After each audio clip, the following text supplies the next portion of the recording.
Udto sa inyong tanan. Mga magandang araw din sa mga naka-live, mga taga Sub-Saharan Mindanao.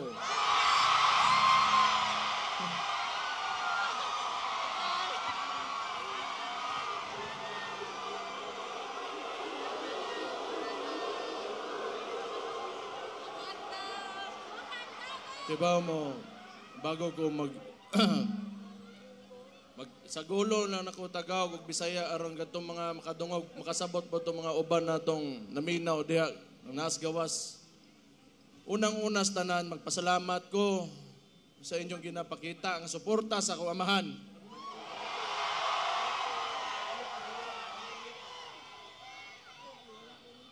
Naglagot lang ko sa inyo ha, kay kada makita nako ang naong sa akong amahan, bit-bit ninyo, kahilakon ko.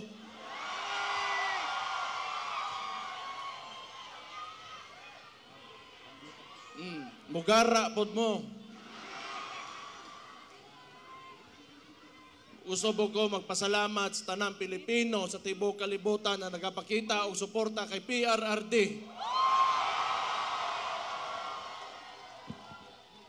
Kabaw mo, tinuod lang, sukad nga giaresto ako amahan illegally.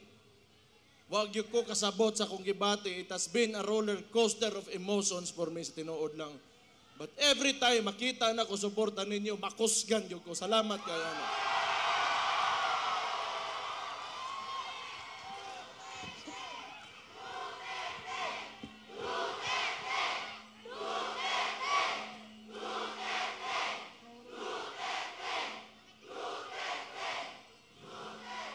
Siguro, gamiton ko ni nga nahimo kong Vice Mayor ninyo, Mayor, morning, sa termino nako karon, morning, last na nako nga araw ng Davao, nga sa termino nako karon. Wa ko makibaw unsa bagay kaugmaan o yung future ng sistema ng politika dito sa Pilipinas. Kaya it seems to me the stories that I've heard about martial law and oppression is synonymous with the Marcos family name.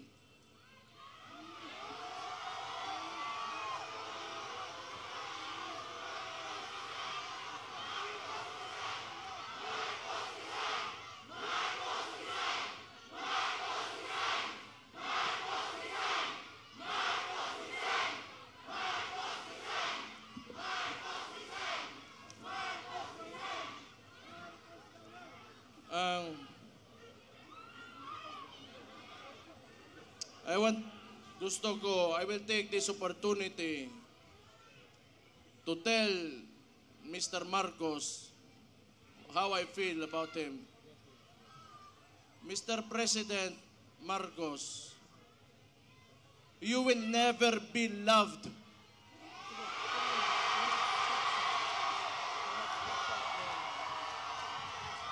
Especially to us who are calling out Rudy Duterte's name, you will never be loved, Mr. Marcos.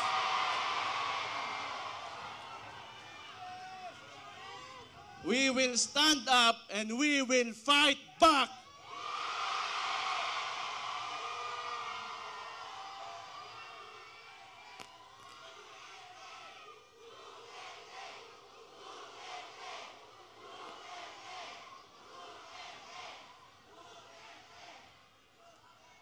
Kita mga taga Davao, ingon ani na siya. Labi nanto mga dugdugay dire o niya kanang nituo sa plataporma o politika sa kuamahan. Nga ilang gikuha kaning administrasyon ni Marcos o si Bongbong Marcos mismo, binigay niya sa ICC. Murag wala lang, ato na lang, murag walay nahimo ang atong pinalanggang amahan diri sa Tundak Bayan.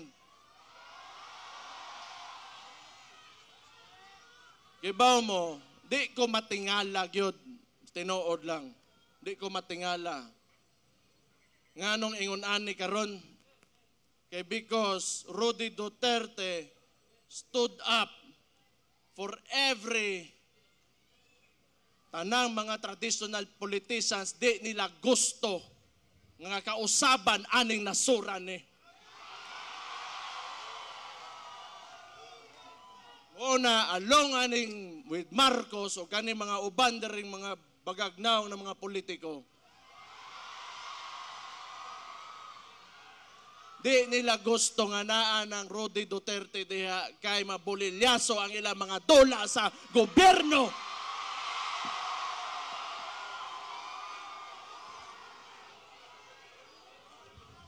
Gusto ko lang niingnon kay Bongbong Marcos. Aside you not being loved by the people, all you have is the government's resources and your term. Beyond that, you are nothing.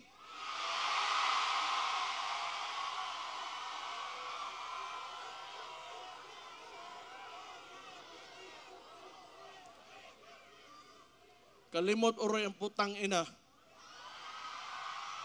Nang kita'y nagtabang sa iya makalingkod sa diha karon siyang ginalingkuran.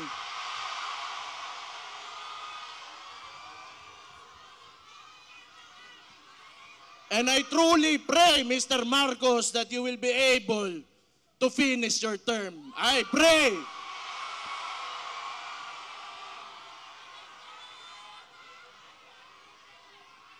Di ko ta matingala. Kay kung ang sabo para sa ilang para pampadugay sa oras sa trabaho, ang sabo sa atoa, mudaot og mga pamilya, mga komunidad, o mga inosenteng kinabuhi.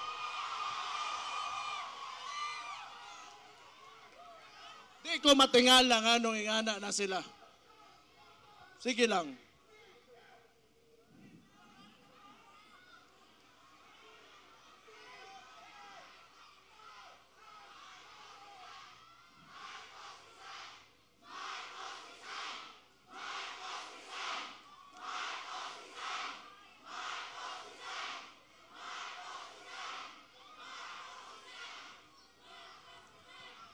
Iba mo, si Rudy Duterte, nga nung naaresto siya, naa sa diha karon sa ICC, kay ning barog siya sa iya mga tinuohan sa politika, nga tan-aw niya, mo'y makapasaka o makapalambo sa kinabuhi sa mga Pilipino. Okay ba mo, dili gini panahon nga magluya-luya ta. Dili gini panahon para magluya-luya ta. Dili nato sayangon ang sakripisyo nga gipakita ni Rudy Duterte. Di gyud ni mahuman karon ug di na gyud ni mahuman.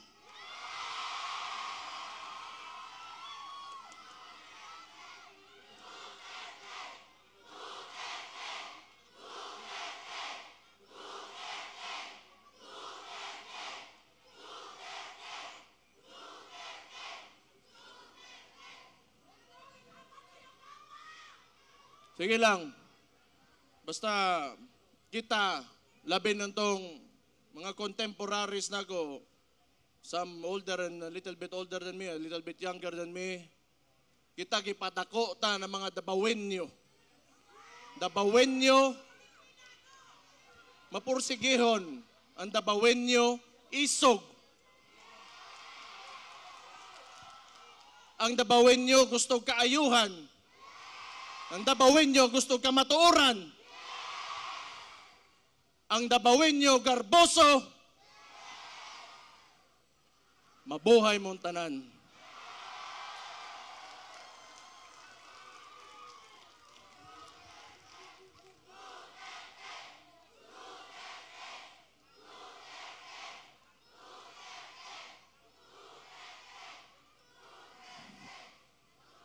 Basta ako, sige lang, paminaw na ko, gidaog-daog yung tagtaman yun karon, gitamak-tamakan yun ta.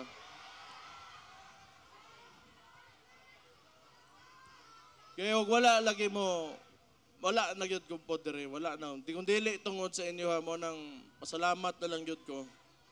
Ako, usar ako katao, anak ko sa ko amahan, Pero dili ko gaingon ani mga istoryane, wa ko gaingon ani kay tungod anak ko Dabawenyo, kundili kay tungod Pilipino ko nga nituo og usa ka presidente nga nangandoy nga makahimo sa nasod na kagustuhan o ganang makapahayag sa kaugmaon sa tanang Pilipino. Dili ni tungod kay atuwa, dili ni. It's about us, the Filipino people. Unya, how a government treats his own. Iyang gipapriso. Dili na lang ko mo mention kay personal, pero ingnon na lang po nako, dari usbo nako. Last year, January, giingnan ta ka Marcos, wag yung kay utang ka bubuton. Ang imong amahan, gipalubong sa akong amahan, pero akong amahan, gipapreso nimo, putang ina ka.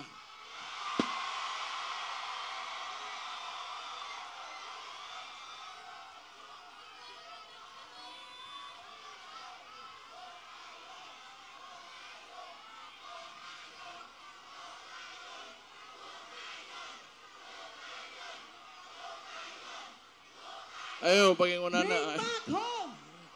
Ayaw hukayon. Dili ta na. Way labot ang patay ang istoryaan eh. Way labot ang patay. Naana na diha. Pasag din na ninyo. Noon, wala man si akong amahan dire, inyong tatay Digong, wala man dire sa Pilipinas. Pero kay baw ko, nagpabilin iyahang inspirasyon o ang iyahang spirit within every Filipino nga na-touch niya sa iyahang termino. Basta ako, ang tambag lang nako ninyo, mga Dabawenyo, kamo mga ubang Pilipino na nakikinig ngayon, do not ever allow your government to treat you how they treated my father.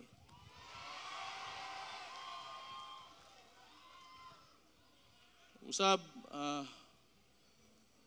kabalo ko, busy mo na mga tao, dagan mo laing buhaton, pero makita na ko, in behalf of our family, akong igsoon, ako mga igsoon, tulo na ako ka igsoon, umama, tanan may mga Duterte, na nagsakit karon tungod sa naitabo sa among amahan.